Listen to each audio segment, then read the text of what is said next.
Okay. Hi guys! Hi, Eko. Tungkol pa rin sa walang kamatayang halik. Oo nga eh.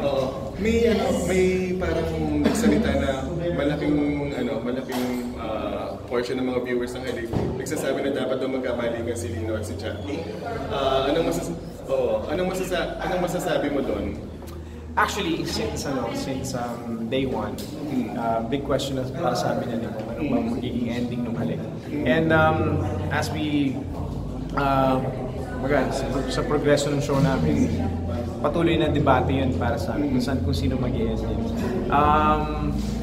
Thank you so much sa pagiging involved ng mga tao, and we actually welcome that and we appreciate it, all your opinions and lahat ng mga sinasabi niyo tungkol sa show namin. I don't really know if that's a question. So I don't know, personally at this moment feeling ko dapat si Lino mag-focus muna dun sa sitwasyon na nangyayari sa anak niya, parang gano'n. And yeah, may feelings siya para dyan kay Jackie. But kung ako tatanungin mo personally, bilang parang hindi pa pwede eh. Kasi kumbaga sa hindi pa tama. Parang gano'n. And for me, parang my stand is that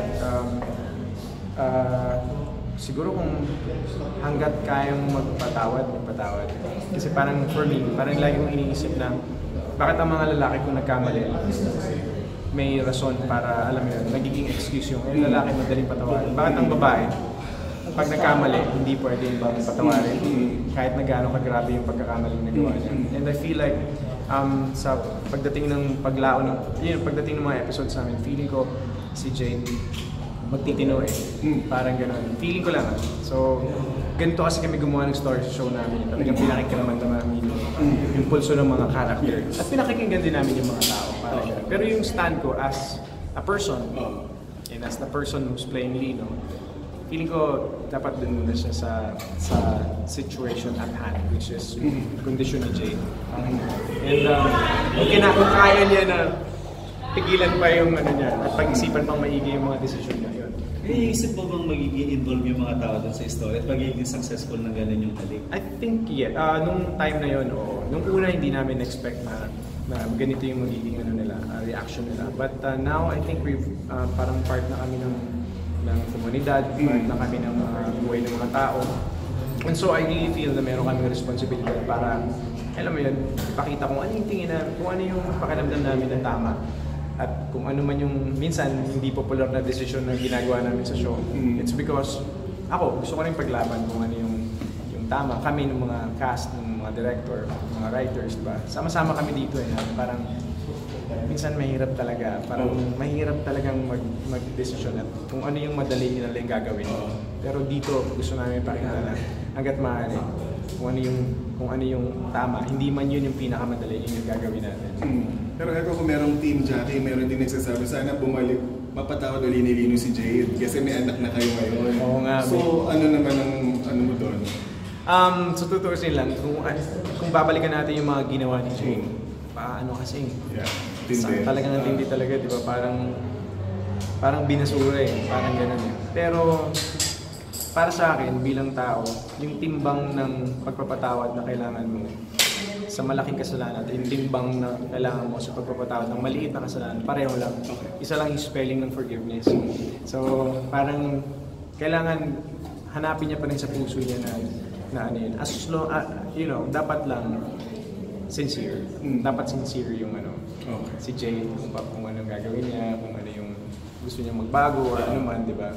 So, ako personally, I wanna give, para sa akin, if we can give a person a chance to change, a chance to realize kung ano yung nagawa niyang mali, bigay mo sa kanya. Huwag mo kagad tapusin yung Kung ikaw ba may choice ka ending nito, kanino mo gusto mag-end? Bilang Eko at bilang Diba pa?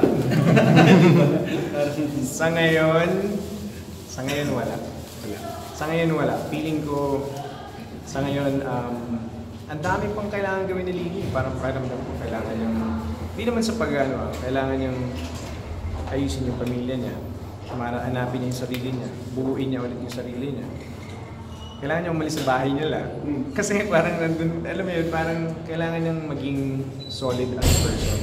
Kasi parang ngayon, parang, syempre, breadwinner siya, di ba? Parang ganyan. Pero, ang stand ko kasi dyan, kapag nasa puder ka na ng magulang mo, at may asawa ka na, kailangan mawalay na kayo eh. Parang gano'n. Para, alam ko hindi maka-Pilipino, hindi makakultura natin yun. Pero, for the sake of marriage, for the sake of para sa kapayapaan ng lahat, hindi man yun, masakit man sa simula, yun ang kailangan gawin ng bawat mag-asawa kasi sarili na nilang buhay yun eh. And syempre, yun yung tamang, it's your responsibility for the marriage na mag-grow, di ba? So, for ano yung natutunan sa role mo na yun? Dami. Natutunan mo na, yung mag-exercise ng unconditional love. Forgiveness talaga. Yun nga, the value of being a breadwinner, the value of having a family, having a friend. And actually, natutunan ko ito kay Lino, na parang meron din siyang mali doon sa sitwasyon na yun. Hindi niya napakinggan na maigi kung ano yung kailangan ng asawa niya. Pero not enough reason para gumawa ng kalokohan yung isa. So, ang maganda dito sa show, parang lahat ng tao may kasalanan. And hindi naman isa lang yung masisisi, parang gano'n, di ba? So, collective yung pangyayari. Kaya pag tinanong mo ako, tignan muna natin kung ano yung dapat natin alisin sa sarili natin bago. It's not about sino yung mag-i-end, kung sino yung mag-i-ending ng partner. Parang nung kami ni Christine dati, di ba? Si Dieter ba ako? Parang gano'n, di ba? Hindi to gano'n eh. Oo, di ba? Hindi gano'n yun eh. Ano to? Kung ano ba yung dapat gawin? And mahirap man o hindi. Paano mo gagawin? Lumalabas na rin yung character ni Christian Dobles. Oo. Di ba? Ayun nga, kasi madami pang dapat explore ako. Lagi ko sinasabi sa kanila, explore niyo yung character ni Christian, explore ko natin yung character nila Chai, ng mga best friend, ng nanay, ng family, di ba? Kasi may angle pa ng mga kapatid. So ang daming involvement, ang daming mga ganun eh. Ang daming pwede magsabi ng ano ba yung problema mo, kuya? Bakit ganyan ka? Ba't ang martir mo? Ba't ang ano mo, di ba? Pero may explanation lahat yun, di ba? So what's exciting about the show is that lahat ng character importante. Last question na. Okay. Thank you. Next. Ano ka ba? Okay lang. Grabe ngayon lang ako nagkaroon ng interview na gano'n.